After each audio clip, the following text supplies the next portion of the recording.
سرکار غوث اعظم رضی اللہ تعالیٰ عنہ کا زمانہ، کن کا زمانہ آ جاتا ہے؟ غوث اعظم کا زمانہ آ جاتا ہے۔ کون غوث اعظم؟ جو غوث اعظم اپنے ماں کے پیٹ میں رہ کر کے، کہاں رہ کر کے؟ ماں کے پیٹ میں رہ کر کے 18 پارے کے حافظ قرآن ہو جاتے ہیں، وہ عبد القادر جیلانی۔ آج ہم اور آپ انہی عبد القادر جیلانی کو ماننے والے ہیں، ان کے عشق میں مر مٹنے والے ہیں، ان کے نام کا نعرہ لگانے والے ہیں، ان کی گیت گانے والے ہیں۔ لیکن سوال یہ آتا ہے، کیا صرف ان کا نعرہ لگا لینے سے غوث اعظم کا دیوانہ ہو جائیں گے آپ؟ کیا غوث اعظم کے نام کا میلاد محفل صرف اور صرف سجا لینے سے آپ غوث اعظم کا دیوانہ ہو جائیں گے؟ نہیں، بلکہ غوث اعظم کی وہ سیرت ہے کہ انہوں نے اپنی زندگی میں کبھی نماز کو ترک نہیں فرمایا، نماز کو کبھی ترک نہیں فرمایا۔ جو ولی ہوں گے اور کوئی چیز ظاہری تو ہم نہیں بتا سکتے، نہیں کہہ سکتے، لیکن دو باتیں ہم آپ کو بتا دیتے ہیں۔ جو ولی ہوں گے، ولی سے پہلے وہ عالم ہوں گے، ولی سے پہلے وہ عالم ہوں گے، اور عالم سے بھی پہلے وہ نمازی ہوں گے۔ وہ کیا ہوں گے؟ نمازی ہوں گے۔ اور تمام مسلمانوں پر نماز فرض ہے۔ ان الصلاۃ کانت علی المؤمنین کتابا موقوتا، کہ مسلمانوں پر نماز فرض ہے اپنے وقت مقررہ پر۔ کس ٹائم میں فرض ہے؟ وقت مقررہ پر۔ تو جب غوث اعظم کی بات چلتی ہے، چرچا چلتا ہے، تو رات بھی میں نے بتانے کی کوشش کی تھی، لیکن اس لیے میں نے سوچا کہ نہ بتاؤں، کہ میں نے سوچا کہ شاید جب جمعے میں ہر کوئی رہیں گے، 10 20 50 آدمی، زیادہ آدمی رہیں گے، تو اس میں یقیناً ہے کوئی اللہ کا نیک بندہ ایسا ہوگا جن کی ذہن و فکر میں یہ چیز آئی کہ مجھے یہ یاد کرنا چاہیے، مجھے یہ یاد کرنا چاہیے، اور اسے یاد رکھ کر کے ہمیں جو ہے اس ذکر کو ہمیشہ اپنی زندگی میں شمار کر لینی چاہیے۔ اسی لیے جو ہے میں نے مناسب سمجھا کہ جب وقت آئے گا تو اس ٹائم میں جو ہے یہ چیز جو ہے اپنے سماج کے بیچ میں بتایا جائے۔ حضرات محترم غوث اعظم رضی اللہ تعالیٰ عنہ جب دنیائے فانی کو چھوڑنے سے پہلے، جب غوث اعظم رضی اللہ تعالیٰ عنہ علم حاصل کرنے کے لیے جانے لگے، تو میں نے پہلے بھی بتایا تھا کہ غوث اعظم کو ایک بات بتائی تھی کہ بیٹا جھوٹ مت بولنا، لیکن اس کے ساتھ ایک بات اور تاکید کری تھی، اور وہ کیا تھی معلوم ہے؟ بیٹا ایک تسبیح میں تمہیں بتاتی ہوں۔ کیا بتاتی ہوں؟ تسبیح بتاتی ہوں، ایک ذکر بتاتی ہوں، یہ ذکر کو تم کبھی مت چھوڑنا۔ سرکار غوث اعظم رضی اللہ تعالیٰ عنہ کا بیان ہے کہ میں جو اتنی بلندی میں پہنچا، اتنی اونچائی پہ جو گیا، میں ولایت کے مقام پر، قطب کے مقام پہ، اور جو ہے سردار الاولیاء کے مقام پر جو گیا، میں اسی ذکر کی بدولت گیا، اسی ذکر کی بدولت میں گیا۔ اور وہ ذکر کیا تھا؟ سرکار غوث اعظم رضی اللہ تعالیٰ عنہ نے وہ بتایا، اور انہوں نے اپنی زندگی میں اس کا معمول بنا کر کے رکھا، اور وہ یہ ہے کہ بسم اللہ الرحمن الرحیم۔ اگر پڑھ سکتے ہیں تو پڑھ لیجئے ایک بار، یاد تو رہنا مشکل ہے نا؟ اگر پڑھنا چاہیں تو ایک بار پڑھ لیجئے، پڑھیے سب، بسم اللہ الرحمن الرحیم۔ اللہ الکافی کسۃ الکافی وجد الکافی کفان الکافی لکلی کافی وَنِعْمَ الْكَافِي وَلِلَّهِ الْحَمْدُ. یہ ذکر سرکار غوث اعظم کو ان کے والدہ محترمہ نے دیا تھا. سرکار غوث اعظم رضی اللہ تعالیٰ عنہ کا دو بیان بہت معنی رکھتے ہیں. کیا کیا ہے؟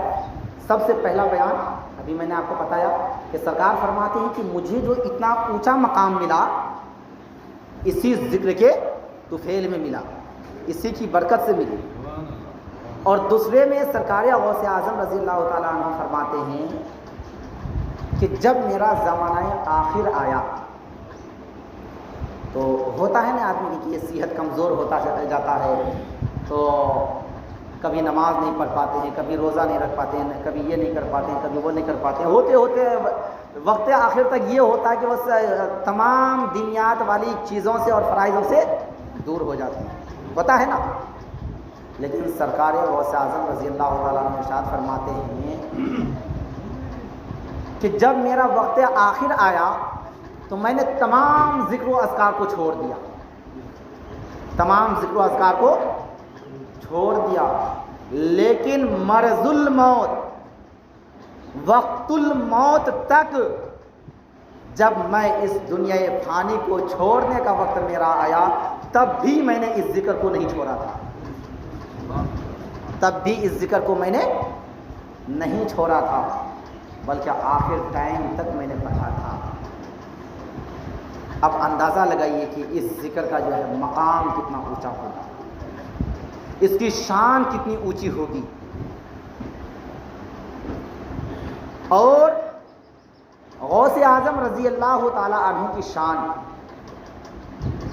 آپ کو میں نے بتایا تھا کہ غوث اعظم رضی اللہ تعالیٰ عنہ نے 25 سالوں تک، سب سے پہلے جب گھر سے نکلے تو میں نے آپ کو بتایا تھا کہ شیخ صاحب جو ہیں شیخ سعید مخزومی رضی اللہ تعالیٰ عنہ جو آپ کے پہلا استاذ محترم ہیں، انہوں نے جو ہے جیسے ہی دیکھا کہ یہ نوجوان آ کر کے بیٹھا ہے، آپ نے اپنے اسٹوڈنٹ سے کہا، شاگردوں سے کہا، طالب علم سے کہا کہ انہیں جو ہے درسگاہ سے باہر نکال دو، ہاتھ پکڑ کے کیا کرو باہر نکال.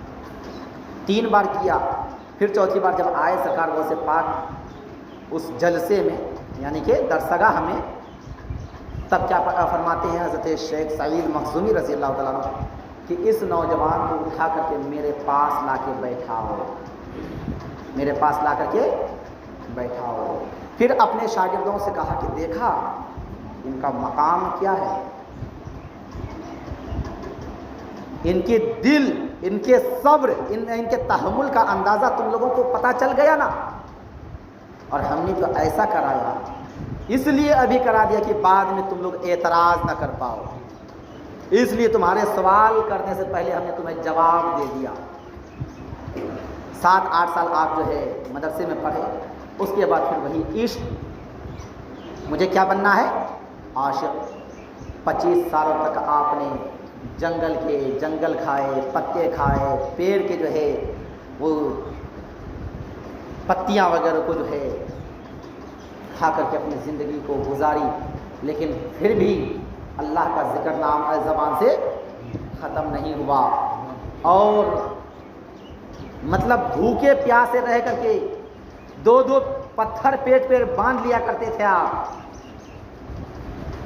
ذکر کرتے تھے،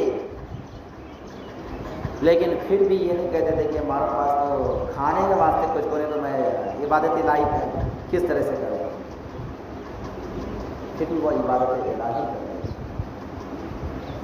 اللہ کا ذکر کرتے تھے.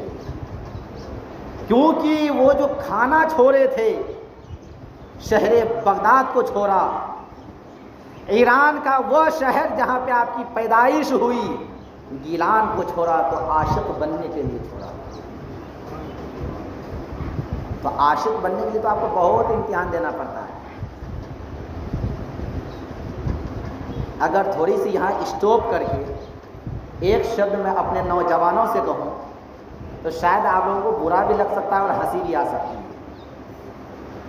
غلط تو نہیں. اور وہ یہ ہے، ہمارے نوجوان ابھی سامنے بیٹھے ہیں، ایک ادنا سے ادنا لڑکی کس کے پیچھے؟ لڑکی کے پیچھے اگر وہ پڑ جائے تو وہ ایسے ہاتھ دھو کر کے نہیں، نہا دھو کر کے پڑ جاتے ہیں کہ صرف اپنی زندگی کو جو ہے تباہ و برباد نہیں بلکہ اپنے پورے گھر کو تباہ و برباد کر دیتے ہیں، پھر بھی وہ اس لڑکی کا پیچھا چھوڑنے کے لیے تیار نہیں ہوتے۔ حالانکہ یہ اصل میں شیطانی حملہ ہے، شیطانی وسوسہ ہے۔ کیا ہے؟ شیطانی وسوسہ ہے، تاکہ آپ جو ہے غیر محرم عورتوں کی طرف دیکھیں، جسے آپ کو اپنی بہن سمجھنی چاہیے تھی، جسے اپنی بیٹی سمجھنی چاہیے تھی، جسے اپنی بھتیجی سمجھنی چاہیے تھی، ہم اسے اپنا محبوبہ سمجھنے کے چکر میں اپنے ایمان کا بھی جنازہ نکالتے ہیں، اپنے اعمال کا بھی جنازہ نکالتے ہیں، اپنے وقت کا بھی جنازہ نکالتے ہیں، اپنے مال و دولت اور شہرت اور عزت سب کا جنازہ نکال دیتے ہیں۔ وقت یہاں تک آتا ہے کہ اپنی ماں باپ اور پورے خاندان، پورے پریوار کی عزت کو داؤ پہ لگا دیتے ہیں۔ حاصل وہاں سے کیا ہوتا ہے؟ سب کچھ لگا دینے کے بعد بھی اگر مل جائے تو تھوڑی دیر کے لیے اس نوجوان کو سکون تو ملتا ہے کہ چلو مل گئی، چلو مل گئی، لیکن صحیح اتفاق وہ لڑکی نہیں ملی، وہ لڑکی نہیں ملی۔ آپ کی عزت گئی، ماں باپ کی عزت گئی، فیملی کی عزت گئی، آپ کا وقت گیا، مال دولت شہرت سب کچھ چلا گیا، لیکن ملا کیا آپ کو؟ کچھ نہیں ملا۔ ہماری زبان میں کہتے ہیں ٹھٹوا ملا۔ کیا کہتے ہیں؟ ٹھٹوا ملا، یعنی کہ کچھ نہیں ملا۔ لیکن اے مسلمانوں، اے میرے ملت کے نوجوانوں، میرے بوڑھے اور بزرگوں، میرے پیارے پیارے بچوں، کاش جتنا وقت ہم نے اس غیر محرم عورت کے چکر میں برباد کیا، اس میں سے 10% وقت بھی، 100% میں سے 10% وقت بھی اگر ہم راہ خدا میں گزار دیتے تو قسم ہے مالک پروردگار کی کہ ایک لڑکی نہیں بلکہ پوری دنیا کی لڑکیاں ہمارے قدموں میں نظر آتی، سبحان اللہ، اور سب کی چاہت یہ ہوتی کہ کاش یہ لڑکا سے کا نکاح ہم سے ہو جاتا، یہ لڑکا میرا شوہر بن جاتا، یہ لڑکا میرا پتی ہو جاتا تو میری زندگی سنور گئی ہوتی۔ حضرات محترم، دنیا کے اندر کون ایسی لڑکی ہے جو اچھا ہسبینڈ تلاش نہیں کرتا، اچھا شوہر تلاش نہیں کرتا، اچھا پتی تلاش نہیں کرتا، نیک شوہر تلاش نہیں کرتا، کمانے والا محنتی تلاش نہیں کرتا؟ اور کون ایسا لڑکا ہے جو خوبصورت لڑکی، پڑھی لکھی لڑکی اور ساتھ میں اچھے اخلاق والی لڑکی کو تلاش نہیں کرتا؟ لیکن ہاں ایک تکلیف ہے اس میں، خوبصورت لڑکی کو سب تلاش کرتے ہیں، پڑھی لکھی لڑکی کو سب تلاش کرتے ہیں، لیکن اچھی سیرت والی لڑکی کو شاید ہی کوئی تلاش کرتے ہیں۔ حضرات محترم، اگر سیرت ہے تو صورت نہیں بھی ہے تو وہ سیرت یہ صورت سے کئی ہزار گنا زیادہ بہتر ہے، کیونکہ وہ سیرت آپ کی نسلوں کو سنوارنے والی ہے، اور یہ صورت جو دیکھنے میں بڑی خوبصورت چکنی ہے، دل میں صرف غلط باتیں، غلط فہمیاں، T V, picture, mobile, hand تین میں لگے ہوئے ہیں، ناچ گانے میں لگے ہوئے ہیں، وہ عورت اور وہ صورت والی عورتیں آپ کی زندگی کو جہنم بنا دیتی ہیں۔ ویڈیو کو زیادہ سے کیا ایسی ہی عورتوں کی وجہ سے اور ایسی ہی عورتوں کے کوکھ سے غوث اعظم نے جنم لیا؟ دیکھیے ہم نہیں کوشش دوستو، کرتے ہیں آپ کو جہاں تک ہم سے ہو بلکہ سکے غوث اعظم نے جنم لیا جس ماں کا، ماں سے اس ماں کی شان تو یہ ہے کہ کسی غیر مرد نے، کسی غیر مرد نے بھی بھائی حسین ابن علی، انہیں میں نے خود اپنے ہاتھوں سے، میں نے خود اپنے ہاتھوں سے پگڑی پہنائی،